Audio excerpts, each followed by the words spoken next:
Maulana Ilyas rahmatullah alaih, beliau memberikan satu penjelasan ketika menyampaikan hadis Nabi Shallallahu Alaihi Wasallam yang sering kita dengar, man ro'a minkum mungkaran fal yughayyirhu biyadihi fa illam yastati' fa bilisanihi fa illam yastati' fa biqalbihi wa dzalika ad'aful iman atau kama qala Rasulullah sallallahu alaihi wasallam. Mengenai hadis ini kita sudah sering dengar, yaitu urutan ketika kita melihat kemungkaran, apa yang harus dilakukan bagi seorang mukmin. Yang pertama dengan lidah, dengan tangannya. Yang pertama dengan tangannya. Yang kedua dengan lisannya. Dan apabila dengan tangan dan lisan itu tidak bisa, maka yang terakhir adalah dengan hati. Dalam hal ini Maulana Ilyas rahmatullah alaih, beliau menggarisbawahi masalah dengan hati.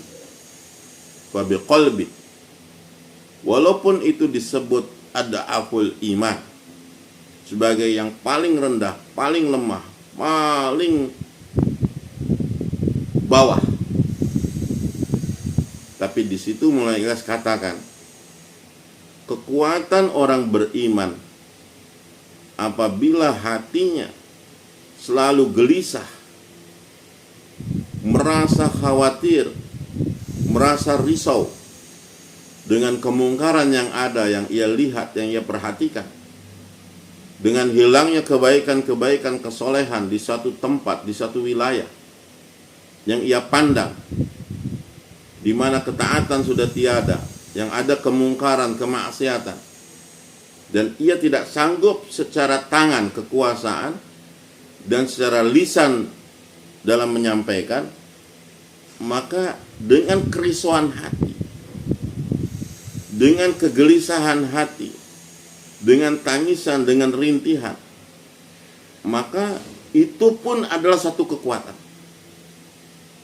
bisa merubah kemungkaran walaupun dia tidak berbuat apa-apa, walaupun dengan tangannya, dengan kekuasaannya, walaupun dengan lisannya dia tidak berbuat apapun, tapi dengan kegelisahan, kerisauan yang dia pikirkan, rasa yang tidak enak di dalam hati melihat, menyaksikan kemungkaran yang ada itu, maka itu bisa menghancurkan kemungkaran yang ada, merubah kemungkaran yang ada dengan kekuatan itu.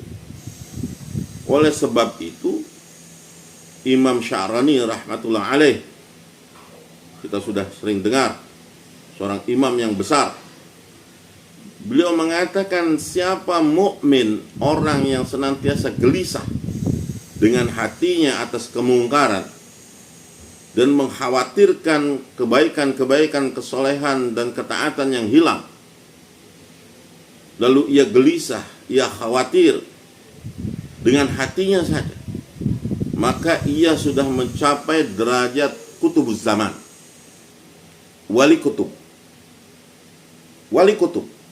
walaupun ia sudah tidak bisa berbuat apa-apa, hanya dengan kerintihan hati, kerisauan hati, kekhawatiran dan kegelisahan, ia meminta kepada Allah dengan sepenuhnya bagaimana supaya kemungkaran itu hilang, sedangkan ia tidak sanggup berbuat apa-apa.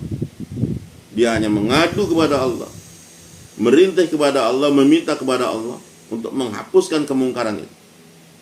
Maka kemungkaran itu bisa terhapuskan dengan izin Allah SWT. Dan ini makom disebutnya makom wali kutub, disebutnya kutubuz zaman. Dalam urusan tasawuf ada istilah wali kutub. Teman-teman sekalian, inilah yang juga terjadi pada Maulana Ilyas, yang disampaikan oleh para alim ulama ketika itu, yang mengenal Maulana Ilyas. Yang sangat berbeda dari Maulana Ilyas itu adalah apa? risaunya, kerisauannya. Sehingga ketika beliau pergi haji, yang ada itu adalah kerisauannya.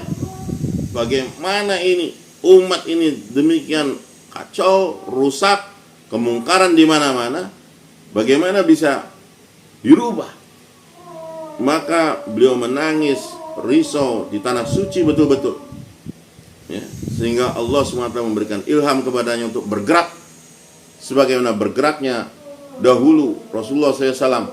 Di awal dakwah ini dimulai, Islam itu dimulai disebarkan, yaitu mendatangi rumah-rumah, mendatangi setiap orang, setiap gang, setiap pintu. Ini kerisauan yang berbeda, jarang dimiliki oleh orang-orang, walaupun alim ulama. Ini karunia Allah Subhanahu wa ta'ala yang pilihan, risau dan pikir, gelisah dengan nasib umat, dengan keadaan umat. Inilah satu amalan yang tertera di dalam hadis itu. Fa biqalbi wa huwa ad'aful iman.